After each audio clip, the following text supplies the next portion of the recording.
Hi guys, this is Gigi coming on today talking about a subject that is very important, very serious, and the older you are, the more you may want to hear what I have to say. I'm 71 years old.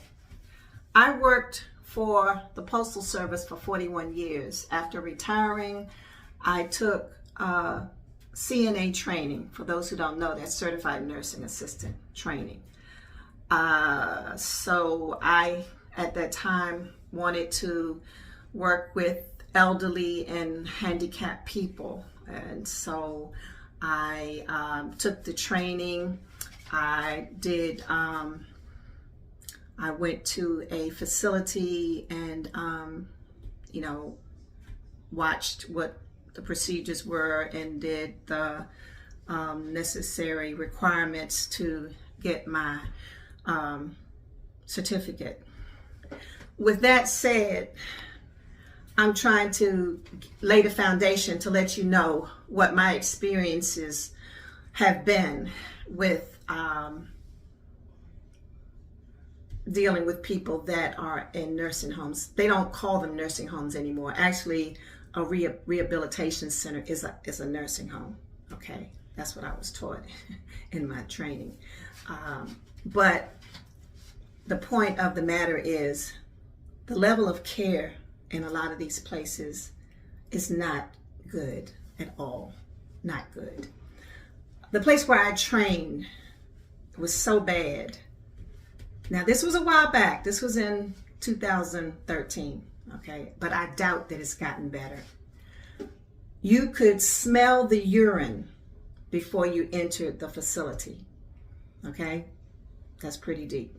That's pretty bad. And at that time, we were training, so we didn't have the full brunt of responsibilities that the people that were working there had. But I did know that I was told by one of the people that worked there, they normally had 15 patients. One person had 15 patients. Now, this was on the midnight shift, but still, for people that are bedridden and have all these different disabilities, they're required to, oftentimes you don't think they're going to sleep throughout the night. You would be required to go in and see about them. So think about you having 15 patients. What can one person do with 15 patients? I don't think they can do much, okay? And like I said, this was back in 2013. So fast forward now to 2024.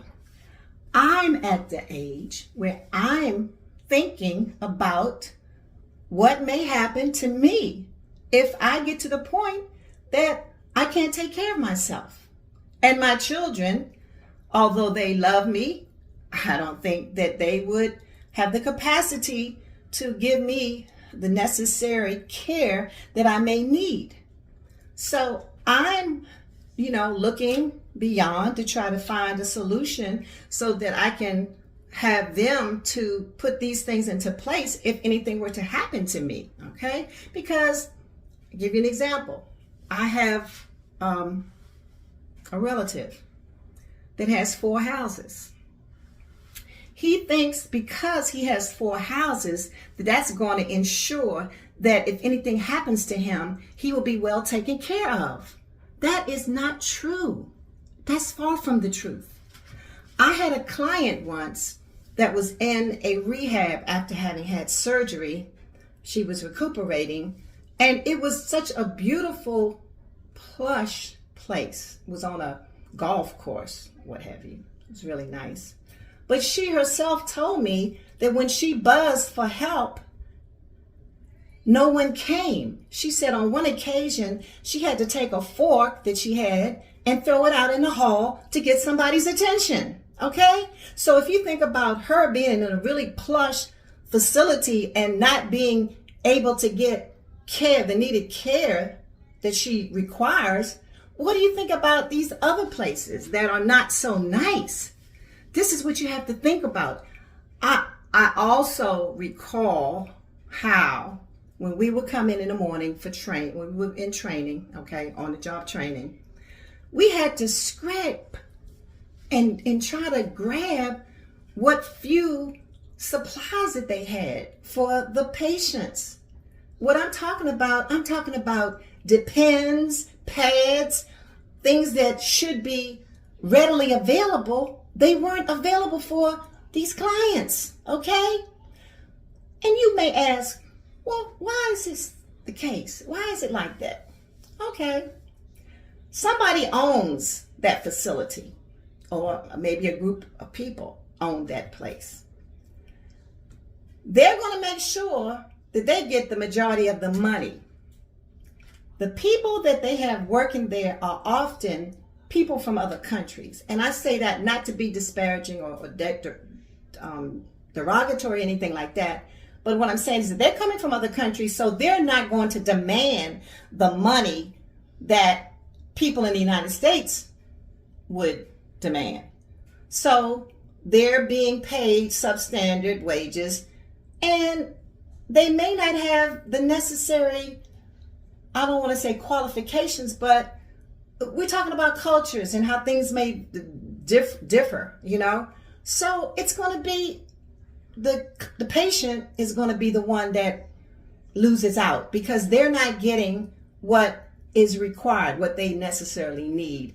And the people that own these facilities do not care one iota about the client. I'm telling you. I mean, it's apparent because when you see how things have changed to the point that it's not getting better, it's getting worse. Point, I went to see someone at a facility in Philadelphia. She had Parkinson's.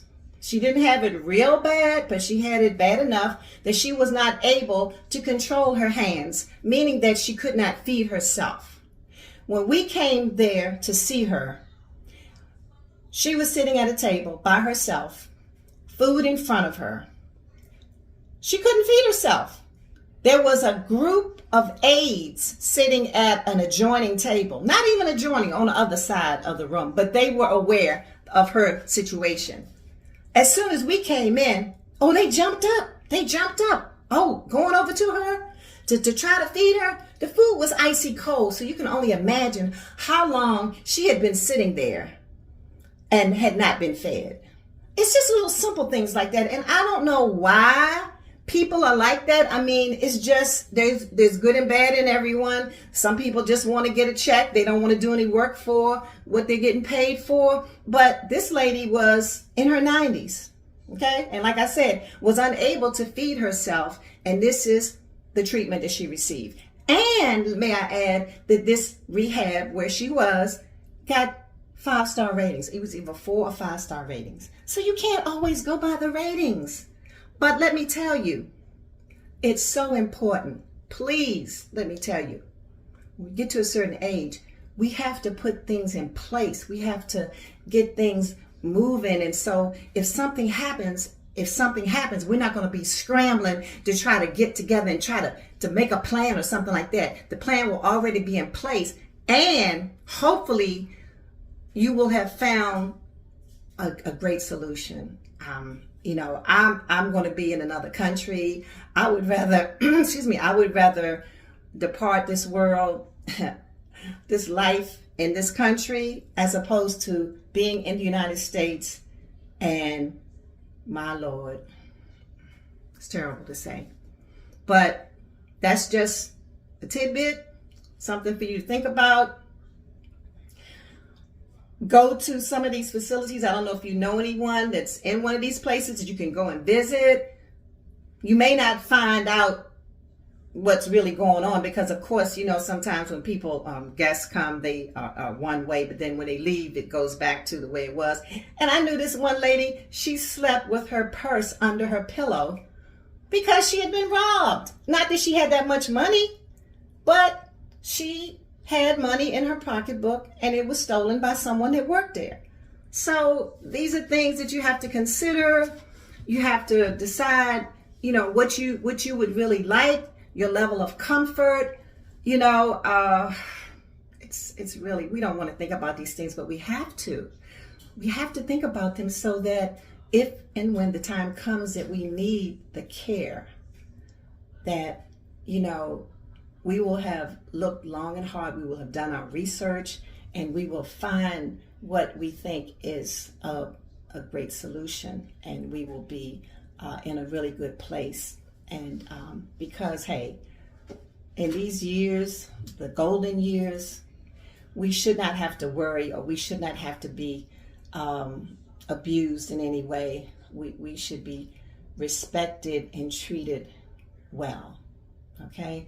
So please think about this subject and try to get things, get a plan together. Okay? Thanks for coming on and listening. Please like and share, subscribe. Blessings.